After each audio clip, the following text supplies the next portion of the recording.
مساء الخير عليكم واهلا بيكم وجزء تاني من الحلقه النهارده مع فقره الضيف. وطبعا احنا يعني الحمد لله رب العالمين شهر ده عدى على خير وكنا مترقبين او مراقبين للاحداث العالميه الحاصله، ولكن احنا في أأمن بقاع الأرض في مصر الحمد لله.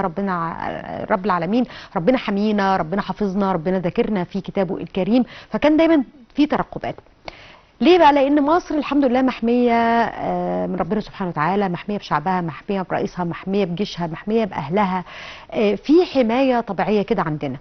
ومع انتهاء شهر 30/6 يعني بيجي 30/6 الثورة اللي خلت مصر في منطقة مختلفة، خلت مصر في حماية مختلفة، خلت مصر في انفتاح مختلف. احنا 30/6 عندنا ليه دلالة وليه معنى، وخلاص كده احنا نبتدي نحتفل بيوم 30/6 وهو خلاص يعني الاسبوع الجاي ان شاء الله، واحنا بأريحية بقى بعد مرور هذه الأحداث العالمية. حول هذا الموضوع وحول 30/6 وكيف تناولها الفن المصري وكيف تعامل معها الفنانين المصريين، هيكون لينا لقاء النهارده مع الكاتب الصحفي الأستاذ حاتم جمال، واللي هيكلمنا عن الفن ودوره الكبير في ثورة 30/6. أهلا بيكم، نورنا أستاذ حاتم. أنا قلت يعني خلاص يعني احنا هنستقبل بقى 30/6 نهاية شهر 6 بأريحية، وبتأكيد على الأمان، وبتأكيد على السلم، وبتأكيد على إن إحنا فعلا بقينا في منطقة مختلفة تماما. وإن شاء الله يجي بقى التطورات الأكتر والاقتصادية والرخاء والحاجات دي تيجي تباعا، ولكن على الأقل إحنا في حتة الاستقرار دي إحنا كنا قاعدين وحاطين رجل على الرجل بصراحة. لابد أن نعرف أن ثورة 30/6 ثورة غيرت مسار المنطقة بأكملها، ولم تكن مصر بس. كان هناك مخطط عالمي للسيطرة أو تفتيت الوطن العربي أو بلعبة سايكس بيكو جديدة، بتهجير الفلسطينيين وسينا تروح وأشعال أبو شلاتين تروح ويقسموا مصر. 30/6 غيرت، وقفت حائط صد أمام هذه المخططات الغربية تجاه مصر.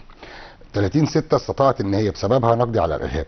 30/6 انطلقنا من خلالها الى افاق اوسع، وعلى مستوى المشاريع الاجتماعيه والمشاريع السياسيه والسياحيه والاجتماعيه. اعتقد ان 30/6 كانت علامه فارقه في التاريخ المصري. بس خلينا نتكلم، بس احنا هنتكلم النهارده عن الفن فقط. فخلينا نرجع فلاش باك قبل 30/6 بشويه. انا هتكلم عن الفن. اعتقد ان من اول ما حصلت الانتخابات وجات الجماعه الارهابيه مسكت البلد وبدأت المناوشات مع الفن، بدأوا يرفعوا قضايا على يلسنوا على الفن المصري. وطبعا كان في واقعة شهيرة جدا للفنانة إلهام شاهين لما اتكلموا عنها بطريقة وحشة، وهي استطاعت ان هي تثبت حقها وترفع قضية. وكم حجم التلفيقات التي وجهت لها في الإعلام في الفترة ديت، ولكنها استطاعت أن تقف وخلفها كل النقابات الفنية وخصوصا نقابة السينمائيين في مواجهة هذا التيار. دي كانت الإرهاصات الأولى اللي هو ايه، بنجس النبض.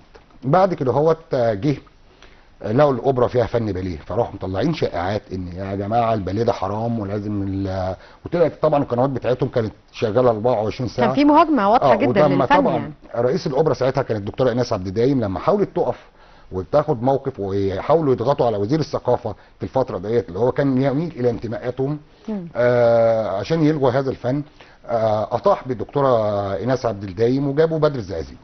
بدر الزقازيق في الاوبرا هو ليس اخوانيا. انا اتكلمت معاه وعملت معاه حوار بعد ما تولى رئاسه الاوبرا في الفتره الصغيره ديت قبل ما ترجع لها تاني الدكتوره ايناس. انا اتكلمت مع الدكتوره ايناس وهم قالوا لي كلمتين، قالوا لو ما مسكتش الاوبرا هنجيب حد من اعواننا يمسك هو الاوبرا. فالدكتوره ايناس قالت له امسك الاوبرا وهنشوف. من هنا كانت بدايه الشراره اعتصام المثقفين او ثورة المثقفين. ده بيتزامن اللي انا بقوله، ده بيتزامن مع بعض مع الاعلان الدستوري اللي هو فجر ثوره وغضب داخل الشعب المصري، لان الاعلان الدستوري كان يحصن مرسي وجماعته عن كل شيء. وطبعا كانت الدنيا مرتبكه جدا وبدا يبقى الشارع ضبابي. ادعى مجموعه من الفنانين والمثقفين وعلى راسهم مجموعه من المثقفين الكبار قالوا احنا هنعمل وقفه احتجاجيه او مسيره احتجاجيه. قبل بقى الوقفه، عشان بس في ناس كتير مش فاهمه او مش عارفه ازاي الشراره بدات. هو موضوع الاوبرا او قصه الاوبرا مع بعض الاشاعات اللي طلعت على الفنانين ومهاجمه الفن في الصحف او في الاعلام او تسريب الشائعات، هي دي بس كلها كانت يعني شراره ثوره الفنانين واستشعارهم الخطر، ولا كان ايه كمان؟ هم عاوزين فن بطريقتهم.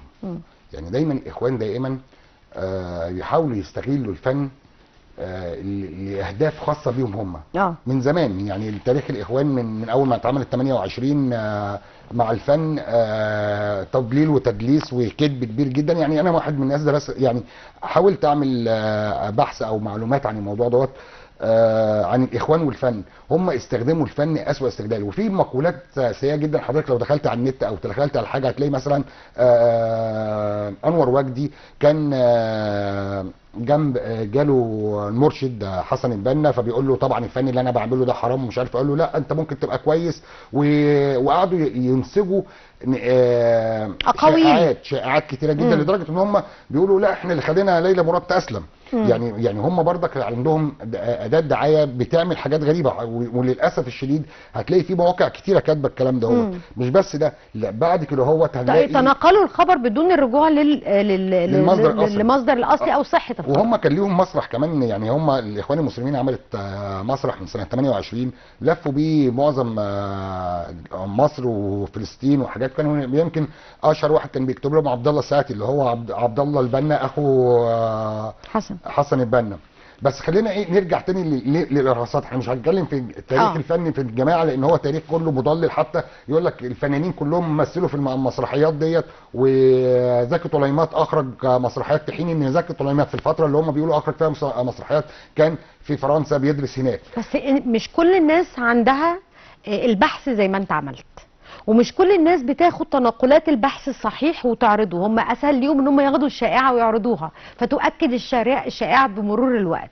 ازاي نؤكد الصحه بقى بمرور الوقت؟ وانا شغال على ده في كتاب بالفعل اللي انا شغال عليه، بس لسه ما طلعش، ان هو ما كانش ينفع ان انا اقول الكلام اللي هو اسمه ايه. لسه ما سميتوش. بس هو بنتكلم على ازاي استغل الاخوان الوسط الفني.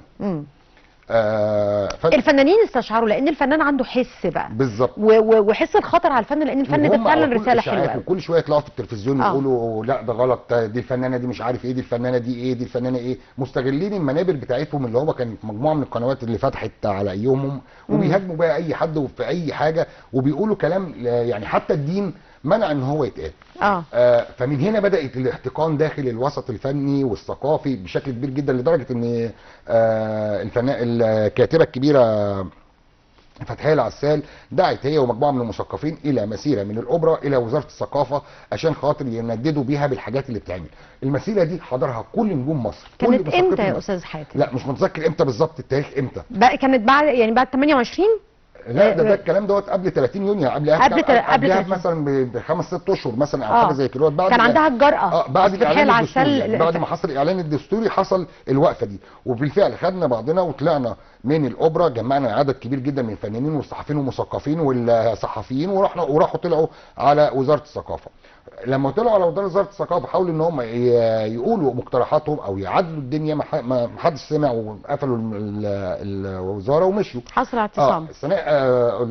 فتحية العسال كان لها دور مهم جدا، لان هي كانت سبب الاعتصام. هي انسانه كانت جميله على كل المستويات. بتبات دايما في الوزاره.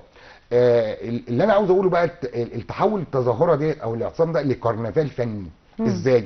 يجي هاني حسن هو وفرقه الاوبرا بتاعت هاني حسن الراقص الاول في الاوبرا، ومعاه كله اتجمع بقى. انا عايزه بس الاعتصام ده نبينه بقى. الاعتصام ده كله اتجمع فيه كل الاطياف الفنيه، مسرح، سينما، اذاعه، تلفزيون، مثقفين، العرايس الماريونيت، حتى كل الطوائف، كل الفئات الفنيه. وحتى يعني بتوع الاوبرا كانوا يعني من خطر ان راقص باليه يرقص على اسفلت. هم رقصوا على الاسفلت، الفنون الشعبيه رقصت. اتحول لكرنفال واستمر فتره.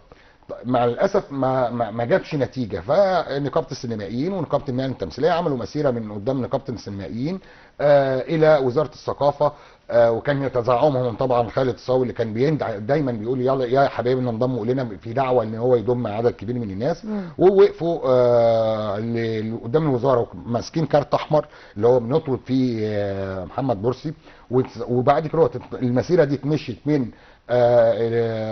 وزاره الثقافه الى مجلس الشعب للتنديد عن رفضنا للاعلان الدستوري والحاجات دي. في الفتره دي كانت موجوده حركه كفايه بدات تظهر وبقى ليها دور. ولازم لا ننكر ان الفنانين كان لهم دور مهم جدا في حركه كفايه. يعني مثلا الفنانه شريهان تبرعت بشقه او 2 في وسط البلد عشان خاطر مقرات لحركه كفايه. الفنان احمد بدير كان ليه دور مهم جدا في هذه الحركه. يعني ان شاء الله سيعلن عن الناس دي عملت ايه بعد كده. هو اعتقد ان الفنانين كلهم الكتاب اعتقد ان الفنانين كلهم وقفوا وقفه جامده جدا.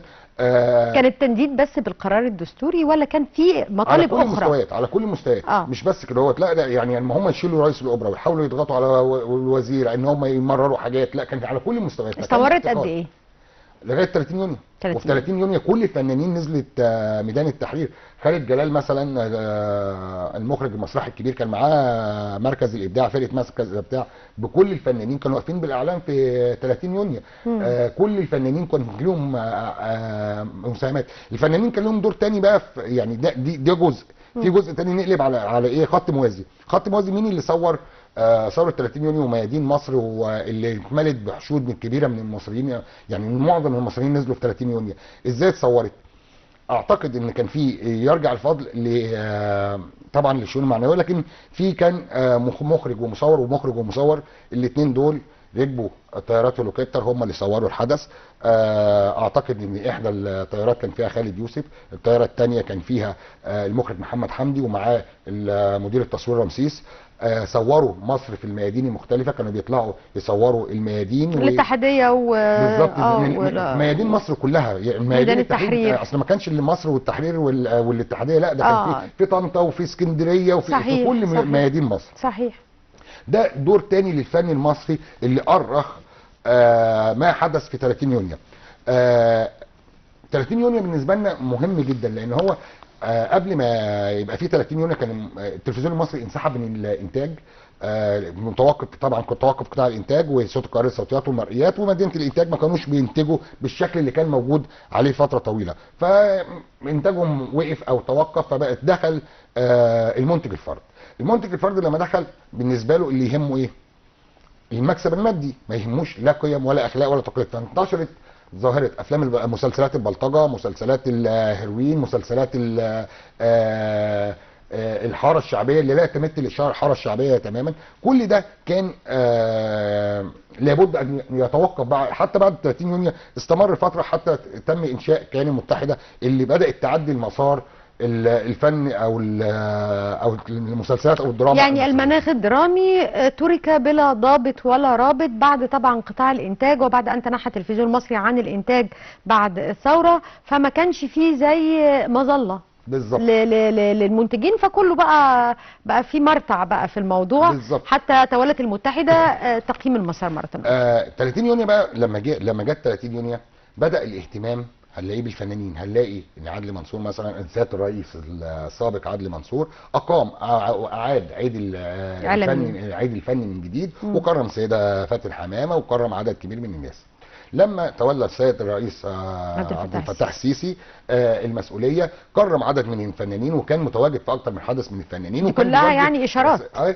كلها اشارات لدور الفن وتاثيره. صحيح. وبالفعل لما بدات وكرم عدد كبير طبعا فاتن حمامه وعمل معاهم قعدات واتكلم معاهم وسمع رايهم، حتى كان وجه اللوم مره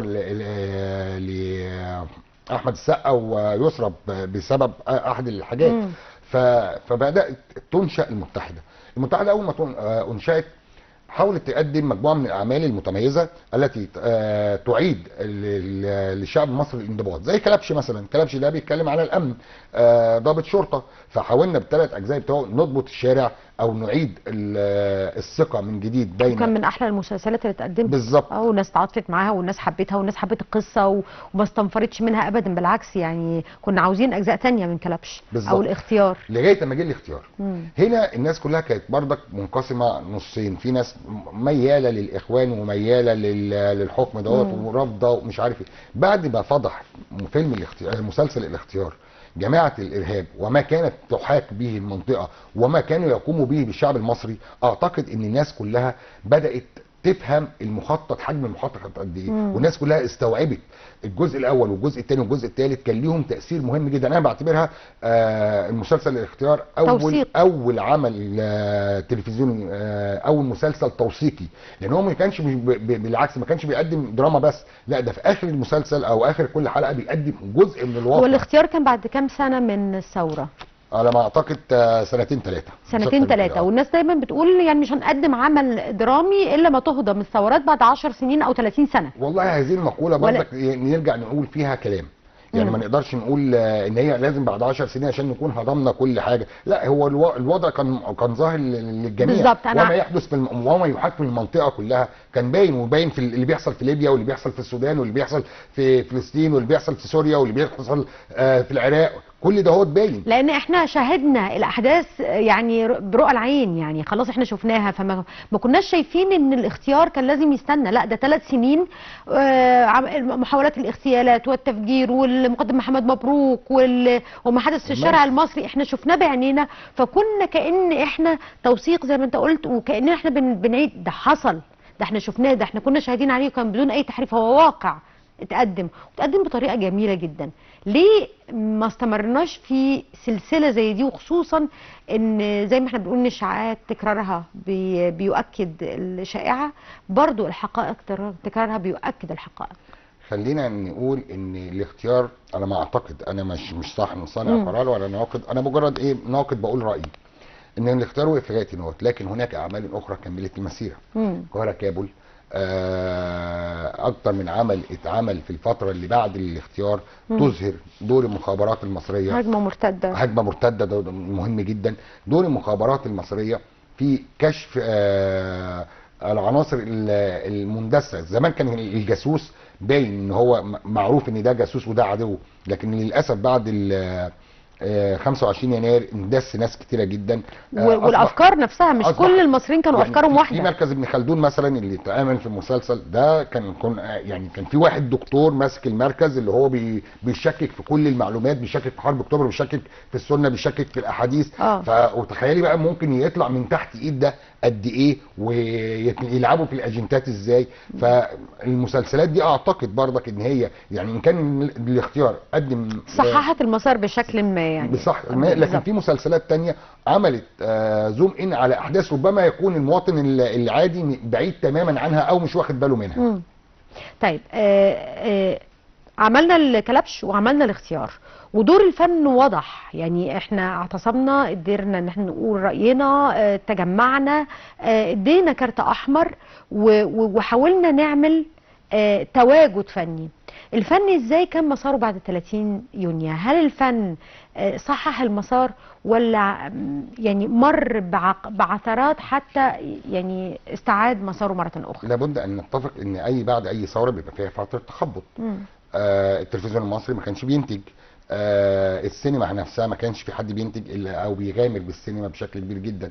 اعتقد ان من الفتره ما بين 25 يناير و30 يونيو كان في مسلسلات واعمال بتتعمل، الفنانين كانوا بياخدوا الاوردر على الهوا عشان ما حدش يعرف، عشان ما حدش يقتحم صحيح الاستوديو، لان ده حصل في اكتر من مسلسل تم الاعتداء على اللوكيشنز. يعني خدوا حاجات من الاستوديو وخدوا حاجات وتم دخلوا على اللوكيشنات بتاعتهم وعملوا لهم نوع من انواع الارهاب والبلطجه. الفتره ديت كلها الفنان يبلغ، حتى احنا كنا ممكن نشتغل، طب انا عاوز اشوفك مش عارف انت عندك اوردر، يقول لك هعرف بكره.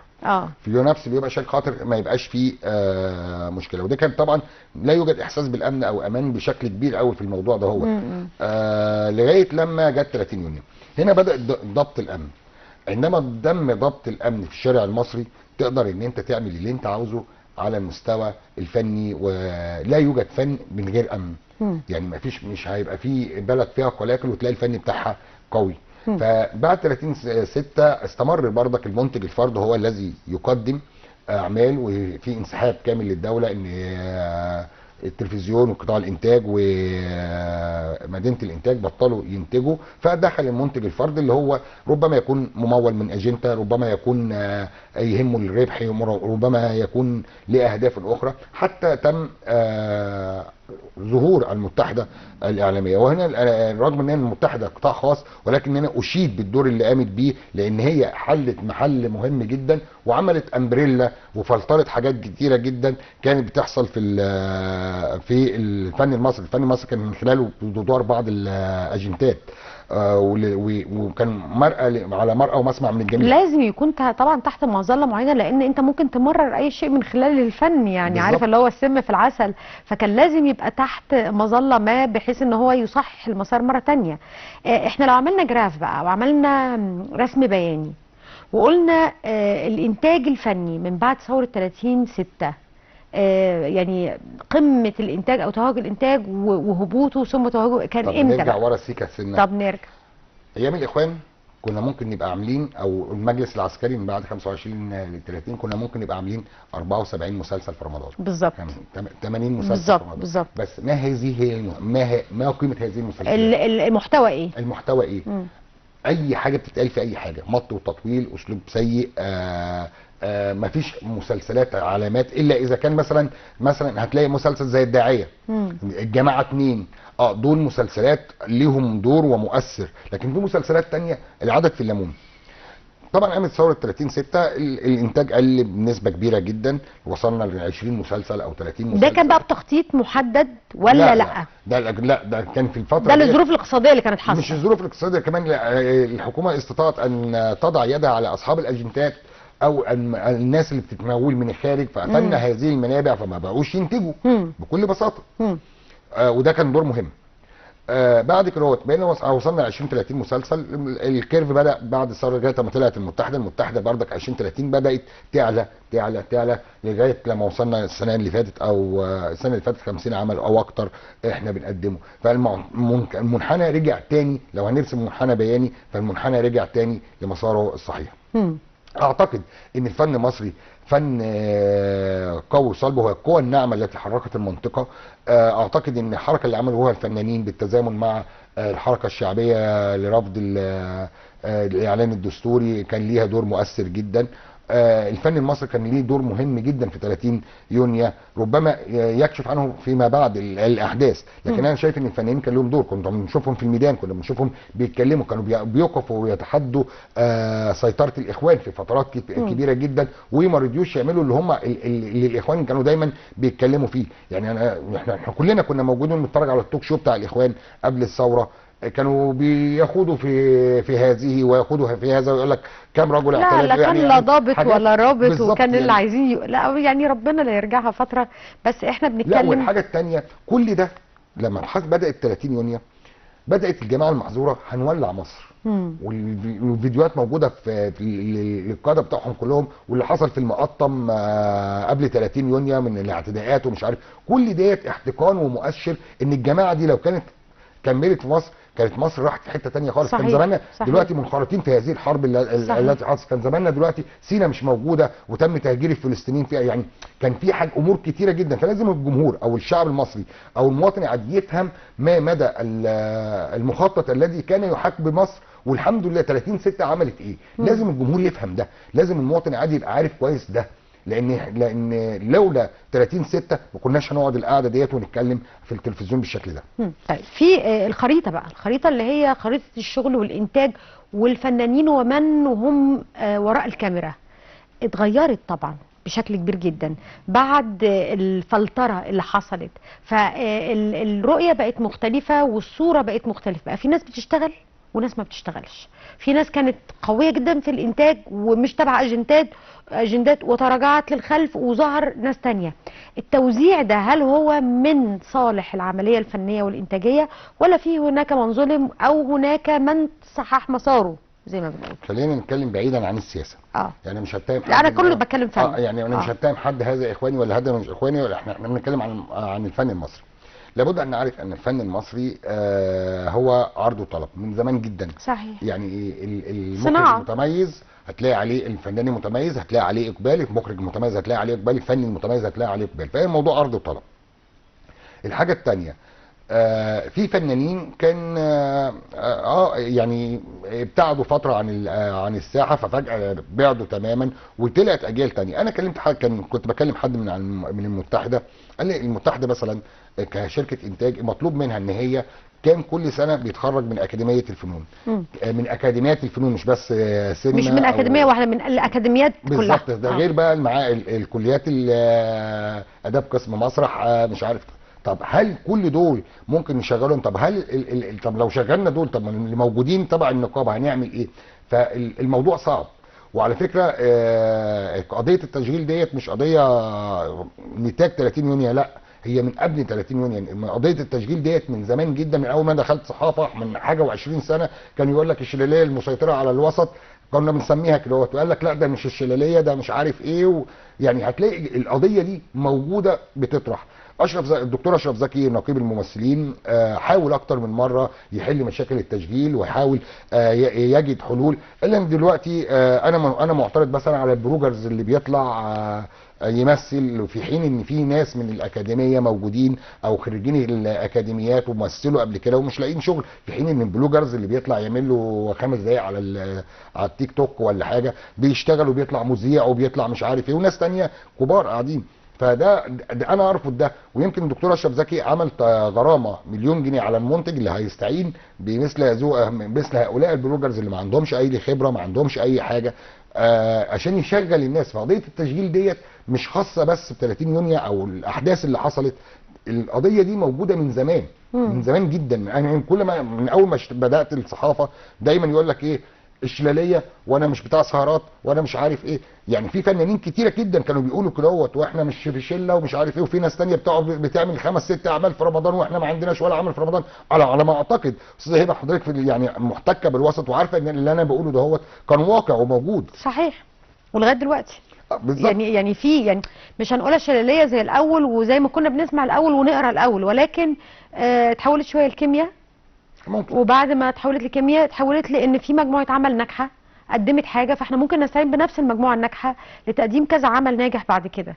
يحسب بقى البعض يحسبها شلاليه، يحسبها تواجد. يعني احنا بنتمنى ان المساحه تتوسع والكل يشتغل، لان كل ده هيعود على العمليه الانتاجيه والاقتصاديه في مصر بشكل كبير. نتمنى ان يرجع تاني المنتج الفرد اللي قلبه على البلد، المنتج الفرد اللي يقدر يعمل حاجه للبلد. بمعنى ماجدة الصباحي انتجت افلام كتيره جدا حربيه في حرب 73 من فلوسها، هي اللي انتجت، هي الفنانه هي اللي انتجت. اخر فنان كان انتج نور الشريف والهام شاهين، هم الفنانين اللي انتجوا. لكن ما فيش دلوقتي فنان بينتج، كل الفنانين والفنانات بيتجهوا لاقامه مشروعات خاصه بعيدا عن الفن، وكأن الفن صب. في حين ان انا اعرف ان نور الشريف مثلا باع عفش بيته عشان يكمل فيلم، وكان بيغامر بافكار جديده طيب انت جيت ناحيه الانتاج واحنا كنا دايما بنتكلم على انتصار العظيم، انتصار 73، وازاي ان في يعني 5 أو 6 أو 7 افلام بس اتكلموا على هذا الانتصار، مع ان هذا الانتصار بيدرس استراتيجيا في كبرى جامعات العالم، وان في ناس كتير حاولوا ان هو يشككوا في الانتصار ده، بس الانتصار ده حاصل. بس احنا كبلد بتصنع سينما، بتصنع فن، ما عملتش غير كذا عمل. طيب جينا في 25 يناير و30 يونيو احنا ما عملناش غير برضو كذا عمل. يعني عملنا كلبشه، عملنا الاختيار، عملنا هجمه مرتده، عملنا الداعيه، عملنا الجماعه، يمكن بالرغم ان هي بعيده شويه بس يعني بتخدم الموضوع. عملنا الممر، وده كان برضو انتاج الدوله وكان حاجه هايله جدا. وقفنا. لا احنا ما قلناش. انا عاوز اصلح معلومه بس. احنا بنقول احنا عملنا في حرب 73 3 4 افلام، لا احنا عملنا اكتر من 20 او 25 وممكن يوصلوا 30 عمل عن حرب اكتوبر. ماشي، بس ملمح. مش بس حرب اكتوبر، ده تداعيات حرب اكتوبر قبل وبعد. هتلاقي في فيلم زي العصفور، هتلاقي في فيلم زي اسكندريه ليه، هتلاقي في افلام كتيره جدا جواها داخلها الحرب، ولكن مش داخلها الحرب. ما انا بقول لك في ملمح من الحرب. طب ما انا ممكن اكون عندي مسلسل درامي اجتماعي رومانسي وبياخد ملمح الثوره، لكن ماشي. انا بتكلم على ان انا بوثق. يعني انت عارف ان احنا عندنا جيل غير قارئ دلوقتي، ولكن جيل يشاهد، جيل يسمع. فاحنا عايزين نخليه ياخد المعلومة ونؤكد على المعلومة بالفن. اتمنى ان الشركه المتحده تكمل ما بداته من سلاسل توعيه المواطن.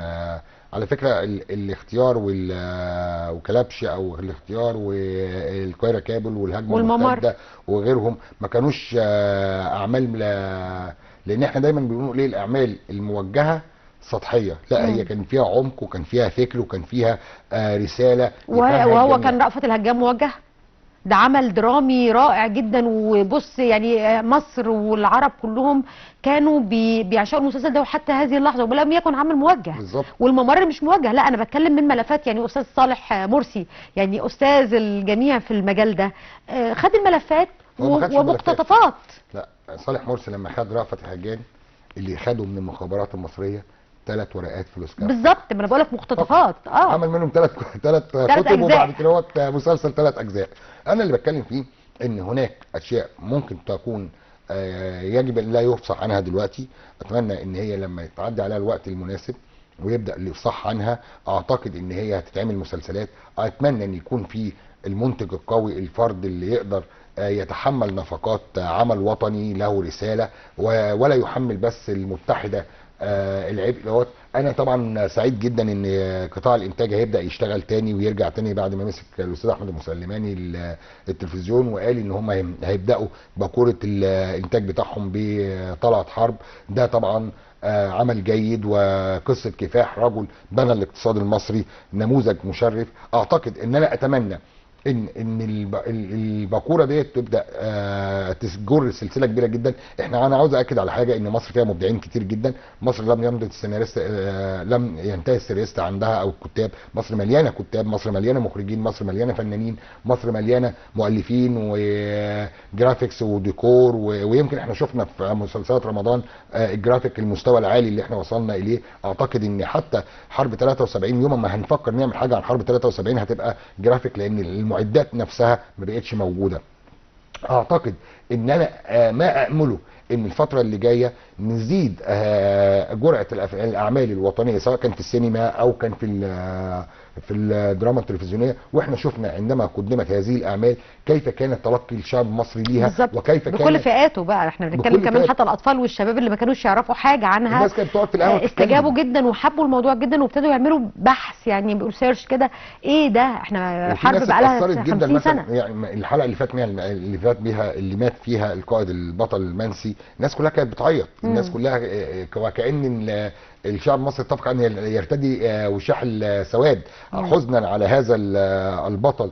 فاعتقد ان البطولات بتاعت مصر كتيره جدا، وعندنا مؤلفين وعندنا مخرجين متميزين. واتمنى بس ان المتحده تضع كعادتها كل سنه تعمل لنا بدل مسلسل واحد مسلسلين 3 يزيدوا الانتماء بجانب قطاع الانتاج في التلفزيون المصري عندما يعود مره ثانيه بقوه ان يقدم اعمال تفيد المشاهد وتثقفه وتنمي عنده الحس الوطني. صحيح. الانتاج الدرامي الان بشكل عام حتى بعد ان يعني تم فلترته بقوه الانتاج الدرامي لما قدمه قطاع الانتاج قبل كده. الزمن مش هو الزمن. بمعنى ايه؟ خلينا نتفق ان كل حقبه تاريخيه لها اعمالها. يعني مثلا في الخمسينات لغايه الستينات كان الناس كلها تعتمد على الدراما الاذاعيه. الستينات جت وبدات يتفتح التلفزيون المصري، بدات الناس تشوف مسلسلات سباعيات وثمانينيات وبدات تزيد، فالناس بدات تنجذب الى التلفزيون رغم ان هو كان ابيض واسود. في الثمانينات بدانا نشوف التلفزيون الملون. في التسعينات بقينا نقدم محتوى ونضج فني من خلال ارابيسكو ومن خلال ليالي حلميه ومن خلال ايقونات فنيه على مستوى.